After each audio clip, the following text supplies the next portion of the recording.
지난 그 20세기를 돌아볼 때 많은 일들이 있었지만 가장 주목하고 의미 있는 일 가운데 하나가 인권의 신장이라고 말할 수 있습니다.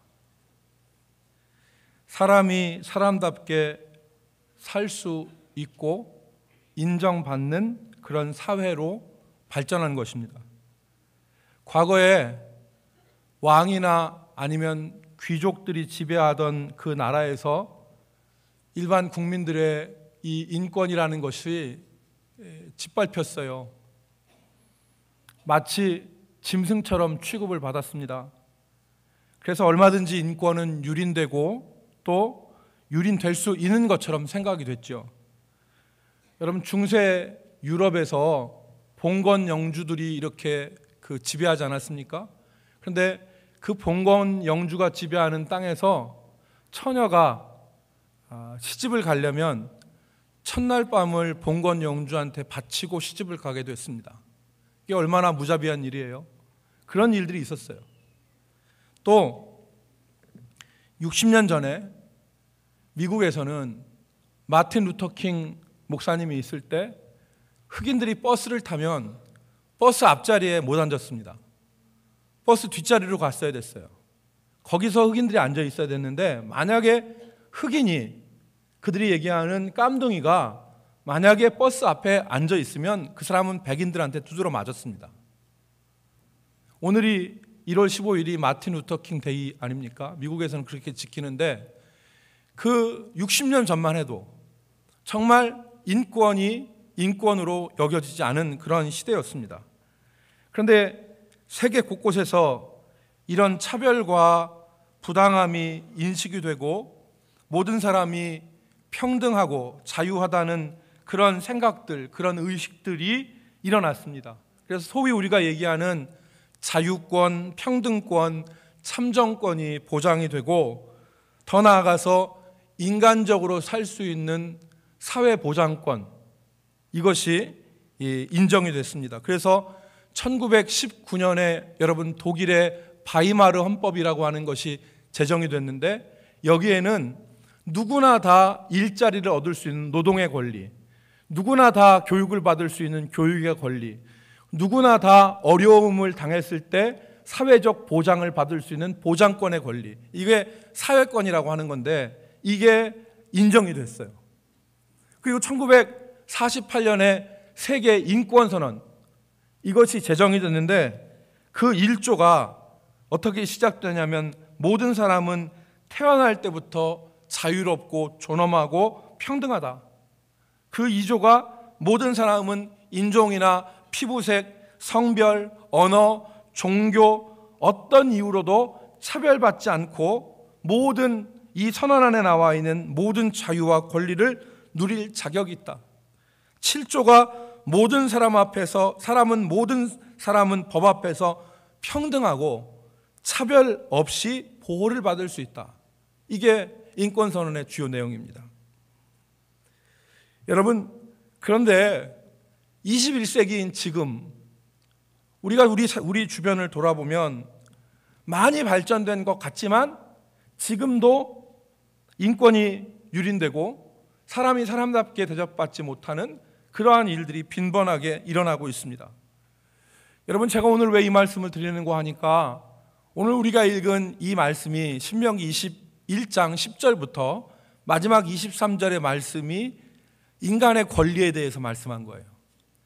4가지 케이스가 나오는데 4가지 사례 전부 다 공통적으로 지시하는 방향이 뭐냐면 사람에게는 당연히 존중받아야 될 권리가 있다. 이것을 말하는 것입니다. 오늘 우리가 기억할 것은 이 신명기가 지금부터 3,500년 전에 기록됐다는 겁니다. 마틴 루터 킹이 인권을 얘기한 지가 언제냐면 지금부터 60년 전이에요. 1968년에 마틴 루터 킹이 사망을 했습니다.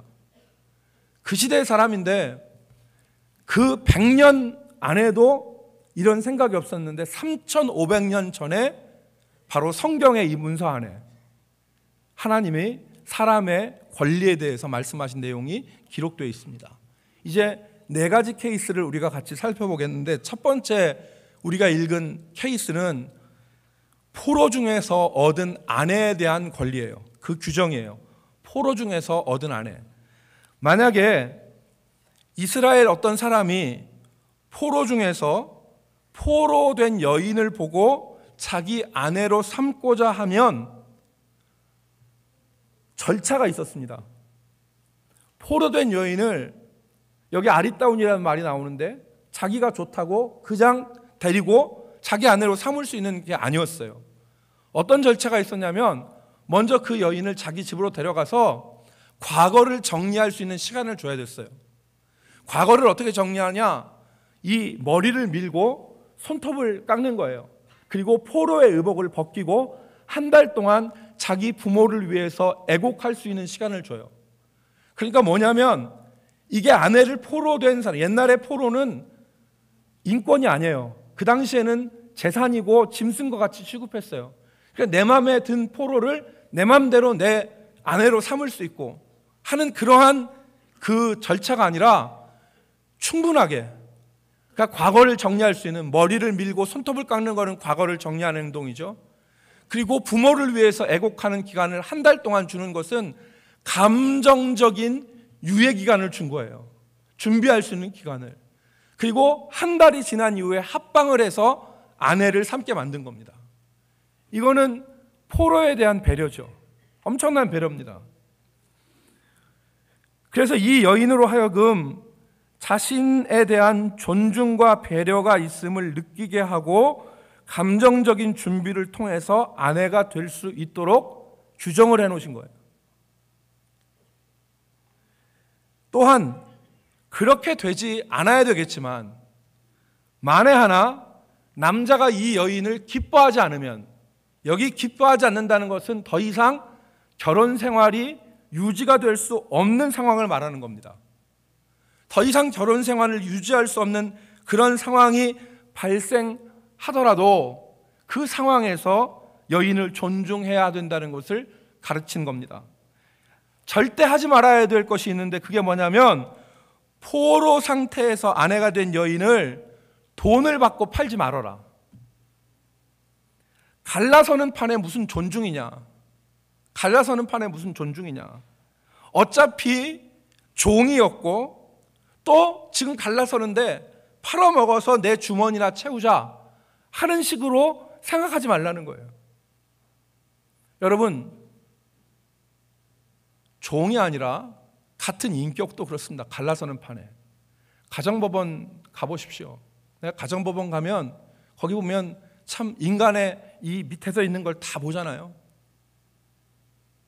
그런데 갈라서는 판이라 하더라도, 그 종이라 하더라도 팔아먹지 말아라. 존중하라는 것이죠. 여기서 우리는 인간에 대한 배려와 존중을 볼 수 있습니다. 비록 갈라서는 사람 자신의 소유물처럼 생각되어진 포로라도 해서는 안 될 일이 있다. 기본적으로 존중해야 될 그런 모습이 있다 하는 것을 가르치시는 것입니다. 두 번째 케이스는 장자권에 대한 문제입니다. 여러분, 장자를 인정하는 데 있어서 누구를 장자로 인정할 거냐? 여러분, 장자는 오늘 우리가 읽은 본문의 말씀처럼 모든 다른 자식들보다 유산을 2배를 받습니다. 고대 법에 의하면, 이스라엘 법에 의하면 재산을 2배 받고 그 가정을 승계하는 대표권을 가져요. 그러니까 이 장자를 누가 선택할 거냐? 누구를 할 거냐? 여기 보면 우리가 읽은 말씀에 보면 뭐라고 기록되어 있는 거 하니까, 어떤 사람이 2아내를, 15절에 어떤 사람이 2아내를 두었는데 하나는 사랑을 받고 하나는 미움을 받다가 그랬어요. 우리가 성경을 잘 해석해야 됩니다. 어떤 분들은 이 성경을 문자적으로 해석해서, 성경에도 일부 이처제를 인정을 하는구나, 나도 그러면 아내 2 둬도 되겠다, 이렇게 생각하는 분이 계세요. 근데 그거 아닙니다. 이건 문자적으로 해석하면 안 돼요. 성경을 문자적으로 해석해야 될 것이 있고 의미를 우리가 뽑아서 해석해야 될 것이 있는데, 오늘 시간 때문에 그거는 말씀드리지 못하고 어떤 것은 문자적으로 해석하고 어떤 것은 의미로 해석해야 되는가, 그건 나중에 여러분들과 함께 나누기로 하고 본문을 살펴보겠는데, 15절의 말씀에 보면 이렇습니다. 어떤 사람이 두 아내를 두었는데 한 사람은 남편의 사랑을 받고 한 사람은 남편의 사랑을 받지 못하고 미움을 받는 상태입니다. 그런데 그 자식들 중에서 아까 말씀드린 대로 다른 자녀보다 유산을 2배를 받을 수 있고 집안을 대표하는 장자를 인정할 때 사랑받는 여인의 아들이라고 해서 장자가 아님에도 불구하고 장자로 세우지 말고, 또 미움을 받는 아내의 아들이라 하여서 장자의 자격이 있는데 장자의 자리에서 밀어내지 말라, 그 말이에요. 아무리 미움을 받는 여인의 아들이라도 참 장자이면 그 권리를 인정하고 대우하라는 것입니다. 여러분, 앞에 있는 말씀과 이 첫 번째 사례와 두 번째 사례는 같은 걸 얘기하는 거예요. 아무리 포로된 여인이라 하더라도 그 여인이 존중받을 권리가 있다. 아무리 미워하는 여인의 자식이라도 참 장자이면 그 장자권을 짓밟지 말아야 된다, 그 말 아닙니까 지금? 세 번째 사례는 패역한 아들에 대한 처벌 규정입니다. 만약 이스라엘 가운데 완악하고 패역한 아들이 있어요. 방탕하고 술에 잠겨서 부모의 말을 거역하는 아들에 대해서 지금 처벌 규정을 말하는 겁니다. 18절 하반절 말씀에 보면은 그의 아버지나 어머니의 말을 순종하지 아니하고 부모가 징계하여도 순종하지 않는 아들입니다. 이런 아들일 경우에 부모의 말을 순종하지 않을 뿐더러 좀 더 완악하면 부모를 치지요. 부모를 때려요. 그런 패역한 아들이 있는데, 그럴 경우에 그 부모가 그 아들을 끌고 장로들이 있는 성문으로 끌고 가서 그 성읍에서 고발하라는 겁니다. 그러면 그 성읍에 있는 사람들이 돌을 들어서 그 아들을 쳐 죽일 것이다 라는 규정이에요. 여러분, 이것은 표면적으로 보면 아들에 대한 처벌 규정이지만 실제로는 나이가 들어 연약한 부모를 보호하는 규정입니다. 왜 그러냐? 아무리 악한 아들이지만, 아무리 부모를 때리는 아들이지만 그 아들을 끌고 성문 앞으로 가서 돌에 맞아 죽게 하는 부모는 없어요. 부모는 이 일을 못합니다. 내 아들이 말을 안 듣고 방탕하고 그런다 손친다 하더라도 부모가 아들을 끌고 가서 돌에 맞아 죽게 하겠어요? 이런 일은 없습니다. 대전 사는 사람이 그 부모를 데리고 제주도로 가서 제주도에다 떼어놓고 연락처도 안 하고 대전으로 왔어요. 부모가 혼자 고아가 됐습니다. 제주도에서. 그래도 부모는 아들이 대전 산단 말을 못해요. 그게 부모예요. 그러니까 이 얘기는 겉으로 보면 패역한 자식을 때려 죽이는 조항 같지만 실제적으로는 나이 들어서 연약한 부모를 보호하는 조항이에요. 만약에 부모에게 그렇게 패역하게 하면 돌 맞아 죽을 것이니까 자제하라는 그러한 규정을 두신 거죠. 그러니까 여기서 보호의 대상은 나이 많고 늙은 부모예요. 하나님이 그렇게 보호하신 거예요. 마지막으로 네 번째 케이스는 하나님께 저주받은 죄인에 대한 처리 규정입니다. 여기에 우리가 읽은 말씀 보니까 나무에 달린 자는 하나님께 저주를 받는다 그랬어요. 여러분, 어떤 사람이 죄를 져서 이 사람이 사형을 당했어요. 그것도 십자가의 처형과 같이 나무에 달려 죽었습니다. 그런데 이 사람의 처리하는 규정을 뭐라고 합니까? 그 시체를 나무 위에 밤새도록 두지 말고 그날 장사해라. 이게 규정이에요. 왜 그런지 아세요? 시체를 이 이스라엘 사막 가운데 밤새도록 두면 날짐승과 들짐승이 그냥 안 놔둡니다. 여러분, 이 이스라엘 광야에나 이스라엘 이 들판에 보면 늑대나 하이에나 같은 것이나 이런 것들이 있죠. 이게 나무를 타고 겨우 올라와요. 그래서 시체를 뜯어 먹습니다. 그러니까 죄를 범한 죄인이 자기의 죄를 십자가를 지고 아니면 나무에 달려서 죽었어요. 그 죄인이라 하더라도, 아무리 하나님 앞에 저주를 받아서 사형을 당한 죄인이라 하더라도 그 사람이 가질 수 있는 인간의 존엄성, 이건 있다 이 말이죠. 그러니까 시체를 밤새도록 나무에 매달아 놓지 말고 그날 내려서 장사해라, 그 말입니다. 여러분, 이 네 가지 케이스가 공통적으로 가리키는 것은 바로 뭐냐면, 우리가 살아가는 삶과 우리의 관계 가운데 사람들을 향하여서 지켜야 될 예의가 있고 또 배려하고 보장해야 될 그러한 인간의 존엄성이 있다는 거예요. 그걸 기억하라는 겁니다.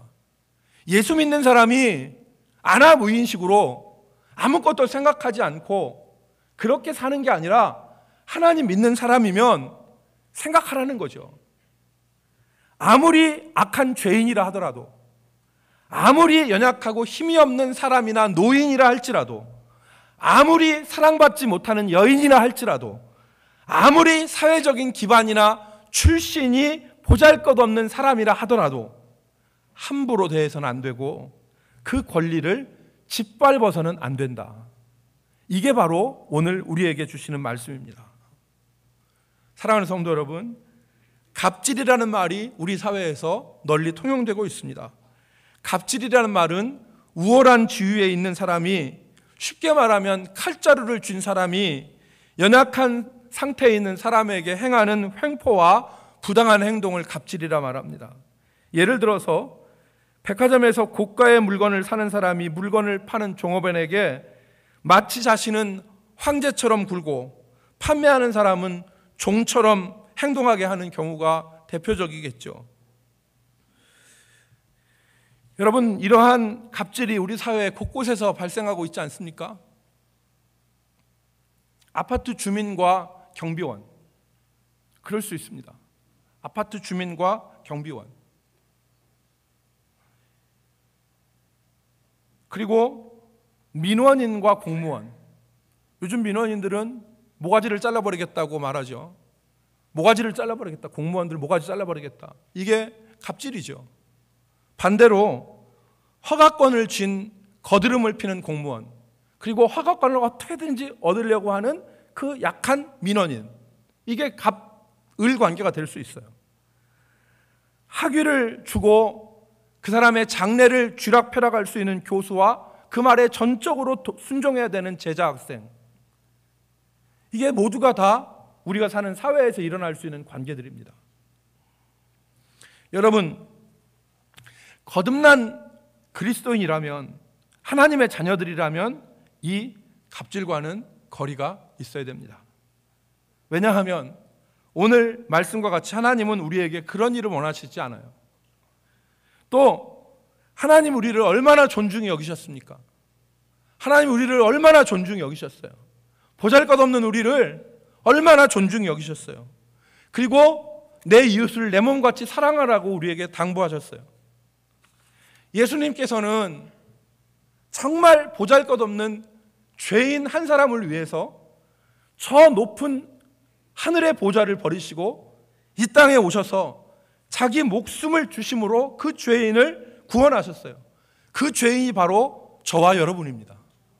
그 죄인이 바로 저와 여러분이에요. 그러므로 만약에 그리스도인이 갑질을 하면 그것은 단순히 그 사람을 업신여기고 짓밟는 것이 아니라 그를 위해서 자신을 버리신 예수님을 짓밟는 것입니다. 여러분, 이 아프리카에 보면 남아프리카 공화국이라는 나라가 있습니다. 역삼각처럼 생긴 이 아프리카의 이 남단, 우리가 얘기하는 희망봉이라고 하는 곳이 있는 이 아프리카 남단에 남아프리카 공화국이라고 하는 나라가 있는데, 이 나라는 얼마 전까지만 해도 소수의 백인이 90%가 넘는 흑인들을 지배하고 흑인들을 노예처럼 부려먹고 인권이 심각하게 유린되던 나라였어요. 여러분도 아시겠지만 이 나라가 민주화가 이루어졌습니다. 그것도 피를 흘리지 않고 이 백인들에게서 흑인에게로 이 주권이 넘어갔는데 피를 흘리지 않았어요. 용서와 화해의 원리로 이 나라가 민주화가 됐습니다. 그 중심에 있던 사람이 누구냐면 여러분이 잘 아시는 넬슨 만델라예요. 만델라 대통령이 그 일을 했습니다. 그리고 또 한 사람이 있는데 그 사람이 진실과 화해위원회 위원장이었던 투투라고 하는 사람입니다. 투투 주교. 이 사람이 성공의 주교입니다. 이 사람이 노벨 평화상을 받았는데 노벨 평화상을 받을 때 소감을 얘기했습니다. 뭐라고 얘기했냐면 어느 날 백인들이 우리가 사는 땅에 와서 예수님을 알려줬습니다. 예수님을 소개했어요, 백인들이. 그리고 우리 보고 눈을 감으라고 하면서 기도하자고 했습니다. 그런데 기도하고 눈을 떠보니까 우리 땅이 다 백인들 땅이 되어버렸습니다. 여러분 무슨 말인지 이해가 되시죠?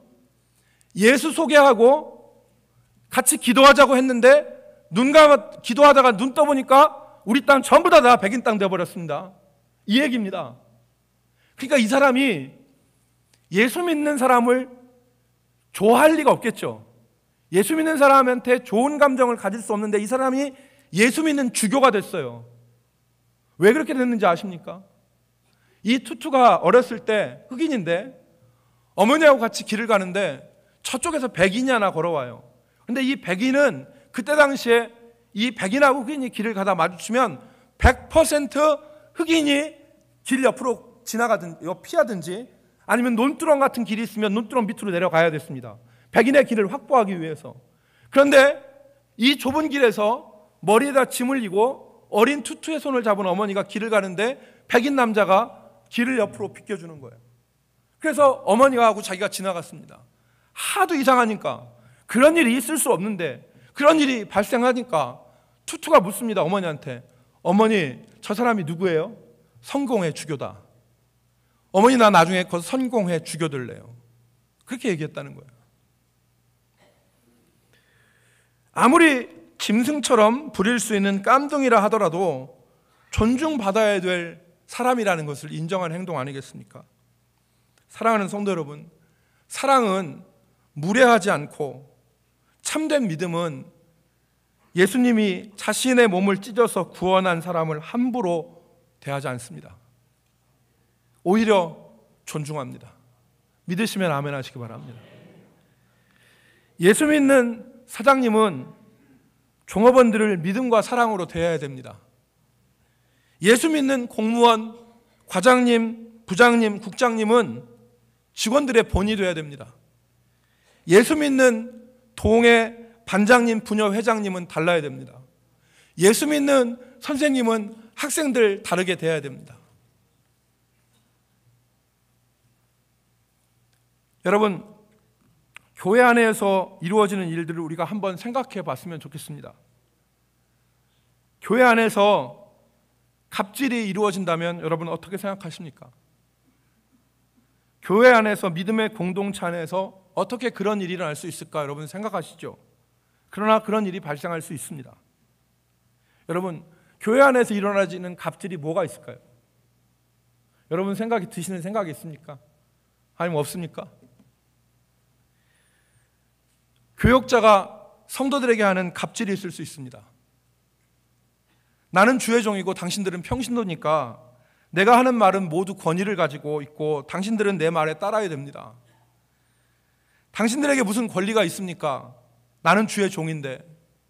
이런 생각을 하면서 사는 것은 위험한 생각입니다. 반대로 교인이 갑이 되고 교역자가 을이 되는 경우도 있습니다. 해서는 안 될 생각인데 내가 내는 헌금으로 월급 받는 사람들이 당신들 아닙니까? 세상 말로 하면 나는 고객이고 당신은 고용인 아닙니까? 그러니까 겉명칭은 교역자, 성도, 주의 종, 백성 이런 말로 할 수 있지만 실질적인 관계는 고용인과 고용주의 관계 아닙니까? 그러니까 내가 하는 말을 다 들어줘야 되고 내 마음에 안 들면 교체할 수 있는 거 아닙니까? 이런 생각이 있을 수 있습니다, 여러분.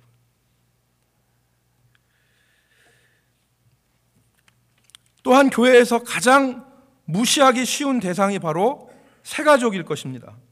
새가족. 새가족은 금방 왔으니까 대우를 하지 않는 거예요. 뭘 안다고, 온 지 얼마나 됐다고 그렇게 인정하지 않는 거예요.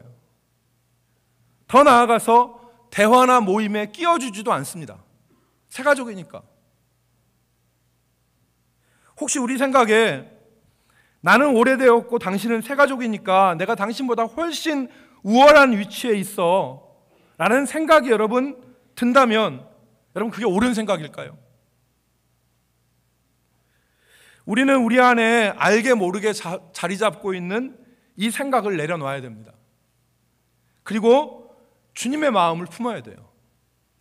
우리의 생각과 마음이 주님의 마음을 품을 때 우리의 생각과 마음 안에서 은혜의 역사가 일어나고 우리의 삶에서 은혜의 역사가 삶의 자리에서 일어나는 것입니다.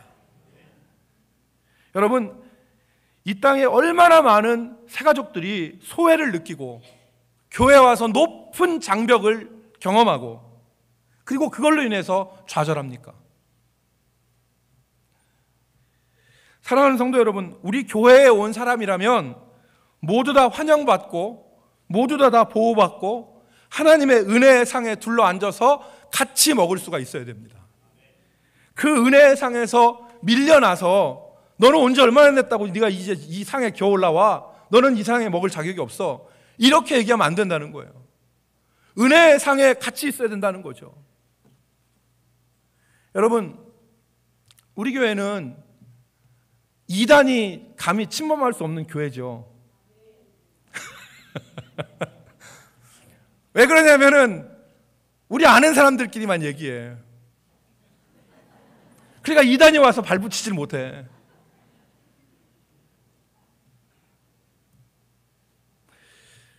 여러분, 누구나 와서 환영받고 누구나 와서 정말 이단이 아니라면 누구나 와서 환영받고 누구나 와서 보호받고 누구나 와서 은혜의 상에서 같이 하나님의 은혜의 떡을 나눌 수 있는 교회가 하나님이 기뻐하시는 교회가 아닐까 생각합니다. 여러분, 그래서 제가 세 가지를 여러분 제안하는데 앞으로 우리가 서로 우리 교인들끼리 낯선 사람에게 혹은 처음 보는 사람한테 우리가 이 세 가지 말을 꼭 했으면 좋겠어요. 그냥 처음 본 사람은 위아래로 처음부터 머리부터 발끝까지 한번 스캔해서 째려보지 말고 이 세 가지 말을 한번 하세요. 제가 세 가지 말, 첫 번째 뭐냐면 따라합시다. 안녕하세요. 안녕하세요.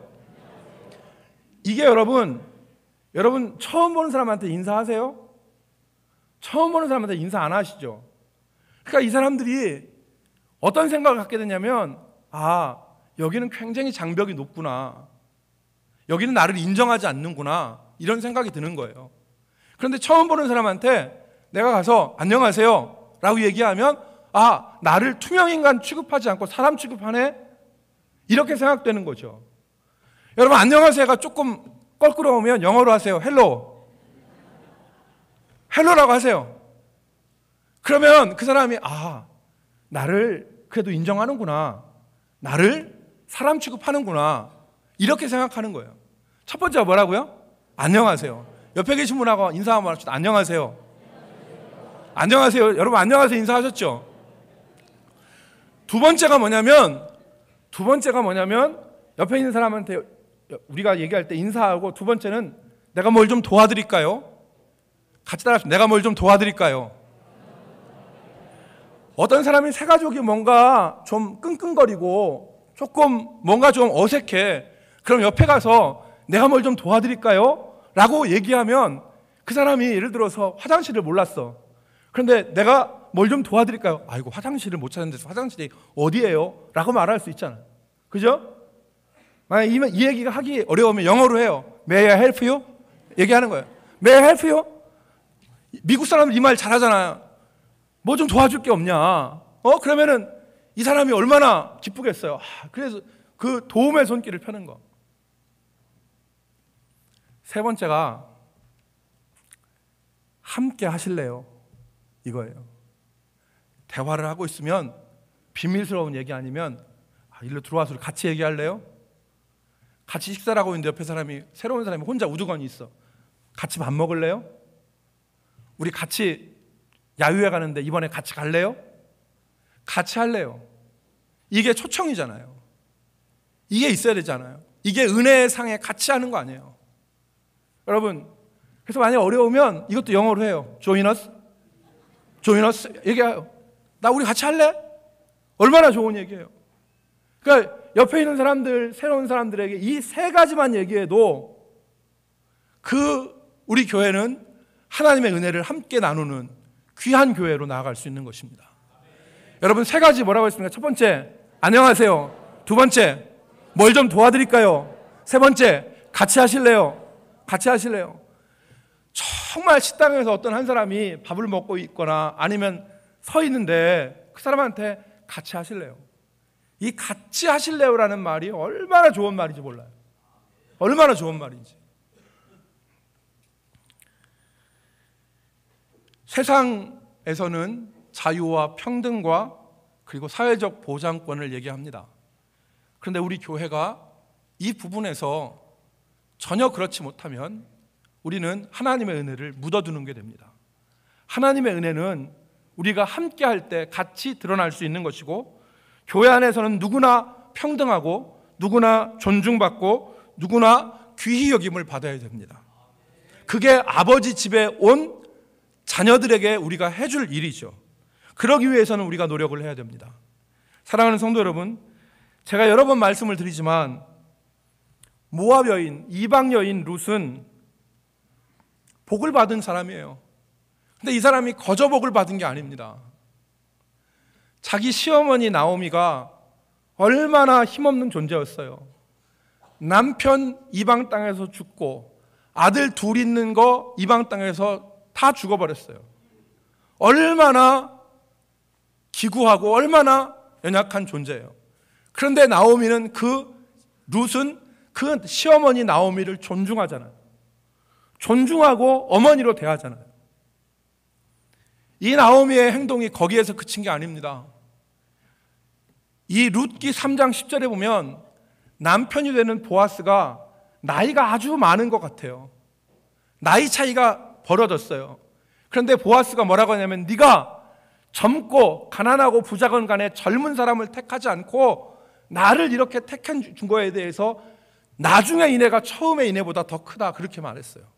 이건 뭐냐면 이 룻이 이 보아스를 믿음을 따라서 진정한 자기의 남편, 이것으로 인정한 존중의 삶이 룻의 행동과 언어에서 보이게 된 것이죠. 여러분, 그래서 룻은 이 존중, 이 배려, 이것을 통해서 인생의 운명이 바뀐 사람입니다. 그리고 마태복음에 보면 예수님의 족보 가운데 이 룻의 이름이 나오지 않습니까? 우리 모두가 사람을 사람답게 대하고 그 사람을 존중하는 아름다운 그리스도인들로 살아갈 수 있기를 주의 이름으로 축복합니다. 기도하겠습니다. 하나님, 우리가 예수 믿는다고, 믿음을 가졌다고 오랜 세월 동안 우리가 믿음 가지고 기도하고 살지만 우리의 삶이 변화되지 않는 모습으로 머무를 때가 많습니다. 하나님, 우리에게 깨닫는 은혜를 주시고 우리 삶의 자리에서, 우리의 마음과 우리의 생각의 자리에서 변화되어져서 하나님의 말씀대로 살아갈 수 있는 은혜를 덧입게 하여 주옵소서.